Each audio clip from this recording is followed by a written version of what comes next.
వాళ్ళ యుక్త వయసుకు వచ్చి ఉంటే కనుక పెళ్లి తెచ్చినా ఏది కాదేమో. అవును ఆ రోజుల్లో చేసుకున్నారు పాప, మనకి 2000 జీతాల రోజుల్లో కూడా. ఇవాళ రోజునైతే పెళ్ళే కాదేమో అనమాట. కావట్లేదు. అవును ఈవెన్ 75,000 1,00,000 నెలకి జీతం తీసుకుంటున్నోడికి కూడా పెళ్లికి 100 ఎతకుతున్నారు అక్కడ. ఇలాంటి దశలో బాబుగారు పాపం, బాబుగారు చెప్పారులే నలుగురిని కందాం 40 మందిని కందాం అనుకుంటే ఎక్కడి నుంచి కుదురుతుంది, ఎలా సాధ్యం? నిరుపేదలు, ఒక రకంగా నిరుపేదలు, ఈ పథకాలకి ఎలిజిబిలిటీ ఉన్న వాళ్ళు ఎవరైతే బిలో పవర్టీ లైన్ కింద ఉంటారో అటువంటి వాళ్ళు అట్రాక్ట్ అవుతారా?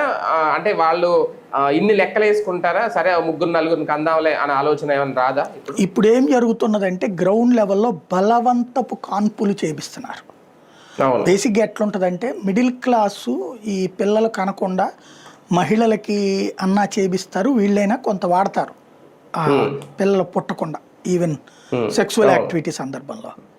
ఒకళ్ళ తర్వాత ఆపరేషన్ కాకుండా కూడా సేఫ్టీ మెజర్స్ తీసుకుంటారు, కొంత గ్యాప్ ఇచ్చి చూద్దాంలే అన్నట్టు.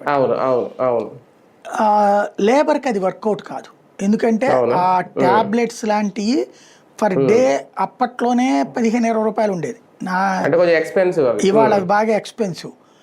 అంత పెట్టి కొనే స్తోమత వీళ్ళకు ఉండదు. టాబ్లెట్స్ వేసుకుంటే గర్భ సంబంధమైన సమస్యలు వస్తాయి, సైడ్ ఎఫెక్ట్స్ తర్వాత అవి డాక్టర్లే చెప్తారు.